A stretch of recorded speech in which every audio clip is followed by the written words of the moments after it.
ጥያቄያችን if the point 25 is reflected across a line to the point 69 የተባልነው የሆነ 25 የሚባል አንድ ሁለት ሄደን ወደ ላይ 5 ወተን 25 የነበረ ፖይንት ሪፍሌክት ሲደረግ በሆነ ላይን 69 ሆነ ማለት ነው። ስለዚህ ይሄኛው እዚህ ጋር ነው የመጣው። what is the equation of the line of reflection የተባልነው ከ25 ወደ 69 ለመሄድ ሪፍሌክት የተደረገበት ላይን ማን ነው የተባልነው። ኤግዛም ከሆነ የመጀመሪያ ስራችን ምንድነው?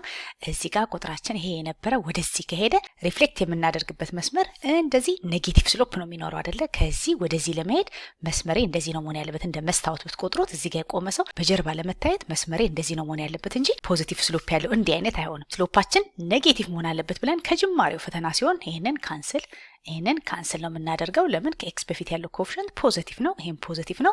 ያ ማለት መስመራችን እንዲህ አይነት መስመር ነው። ስለዚህ አይሆንም ብለን ካንስል እናደርጋለን። አሁን ፈተና ላይ እንዴት እንደምትሰሩ ለማሳየት ነው። ከዛ በኋላ ደግሞ ስቴፑን በደንብ አሳያችኋለሁ። በጣም ቀላል ነው። ስለዚህ ሁለቱ መልስ እንደማይሆኑ እርግጠኛ ነን። ከሁለት አንዱ ደግሞ እንዴት ነው የምንመርጠው ስንል ያ መስታወት መሆን ያለበት ለዚህና ለዚህኛው ፖይንት ሴንተር ላይ ነው አይደለ? ይሄና ይሄ በሚገኝበት መሀከል ላይ ያለ መስመር ነው መስታወታችን። ያኔ ሴንተራችንን በሁለቱ ፖይንት ማግኘት እንችላለን። ግራፊካሊ ከሰራን አይተን መስራት እንችላለን።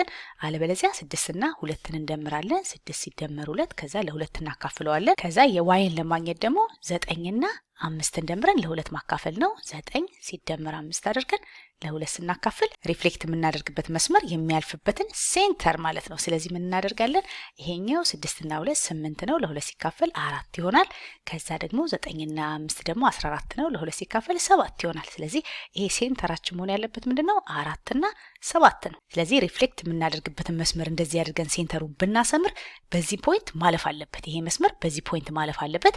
ስለዚህ ኢኩዌሽኔ ላይ መጥቼ 4 ባስገባ ኤክስ ላይ 4 ባስገባ ብለን ኔጌቲቭ አድርገን ኤክሳችን ላይ 4 እናስገባና 11 ብንደምር 7 እናገኛለን ወይ ብለን ቼክ እናደርጋለን።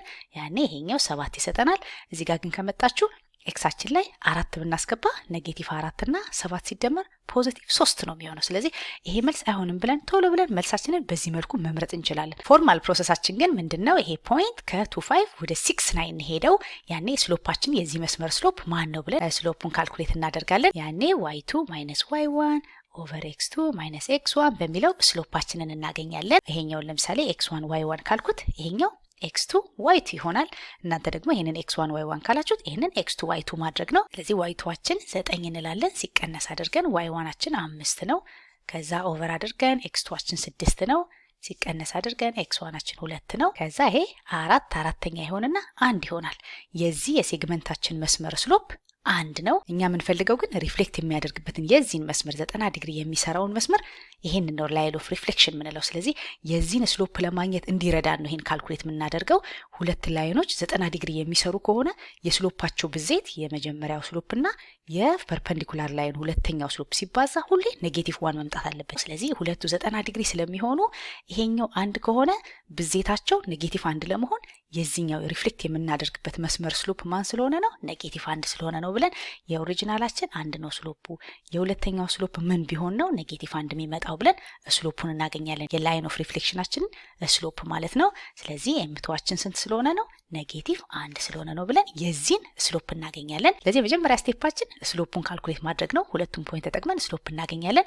ከዛ የዚህኛው ስሎፕና የዚህኛው ተባስቶ ኔጌቲቭ 1 እንዲመጣ ይሄ ምን መሆን አለበት ብለን የላይን ኦፍ ሪፍሌክሽናችንን ስሎፕ ለማግኘት ነው ይሄን ካልኩሌት የምናደርገው። ስለዚህ የላይን ኦፍ ሪፍሌክሽን ወይም ኤል የምንለው የዚህኛው ስሎፑ ስንት ነው? ኤም2 ብለው ኔጌቲቭ 1 ነው ብለናል። አሁን የአንድ መስመር ኢኩዌሽን ለመስራት የሚያስፈልገኝ ስሎፕና አንድ ፖይንት ነው። በቃ በዛ መስመር የሚያልፍ አንድ ፖይንት ካገኘሁኝና ስሎፑን ካወቅኩ ኢኩዌሽኑን መጻፍ እንችላለን። እኛ ስሎፓችንን ካልኩሌት አድርገነዋል። አሁን የቀረን አንድ ፖይንት ማግኘት ነው። በዚህ መስመር የሚያልፍ አንድ ፖይንት ከየት ላምጣ ስንል ቶሎ ብለን ትዝ የሚለን ሴንተራችን ነው።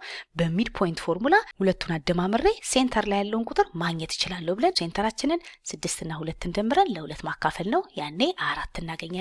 ከዛ ደግሞ 9 እና 5 እንደምረን ለ2 ማካፈል ነው። 9 እና 5 እንደምርና ለ2 ስናካፍል 7 ነው። ስለዚህ ስሎፕ አለን፣ ፖይንት አለን። በቃ ኢኩዌሽን ኦፍ ላይን ቪዲዮዎችን አይታችኋል ብዬ አስባለሁ። y - y1 ኦቨር x - x1 ኢኳልስ ስሎፕ ብለን ነው የምንይዘው። ስሎፓችን ኦልሬዲ ኔጌቲቭ 1 ነው። x1 y1 ደግሞ የምንለው እዚህ ጋር ያገኘነው ሴንተር ላይ በዚህ መስመር የሚያልፈውን አንድ ፖይንት ነው። አንድ ፖይንት አለን፣ ስሎፕ አለን።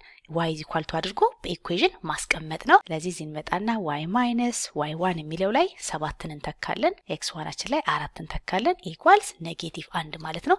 ስሎፓችን የኦሪጂናል ስሎፑ ሳይሆን የዚህ ላይን ማለት ነው የ90 ዲግሪው ኔጌቲቭ 1 ነው የመጣልን። ከዛ በኋላ በቃ ክሪስ ክሮስ አድርገን y is equal to x አድርጎ ማስቀመጥ ነው። ያኔ y minus 7 ከማጋ እኩል ነው ከx minus 4 ታይምስ ኔጌቲቭ 1 ጋር ነው። ኔጌቲቭ 1 ሲባዛ በx minus 4 እናደርጋለን። ስለዚህ ስናባዛው ይሄ ኔጌቲቭ x ከዛ ኔጌቲቭ 1 ደግሞ በኔጌቲቭ 4 ፖዚቲቭ 4 ይሆናል። እዚህ ጋር y minus 7 አለልን። ከዛ እዚህ ጋር ፕላስ 7 አድርገን y ብቻ እንዲቀርልን እናደርጋለን። y ኢኳልስ ይሆንና ኔጌቲቭ xአችን ፕላስ 4 እና 7 ደግሞ 11 ይመጣል ብለን መልሳችን ቢ ይሆናል።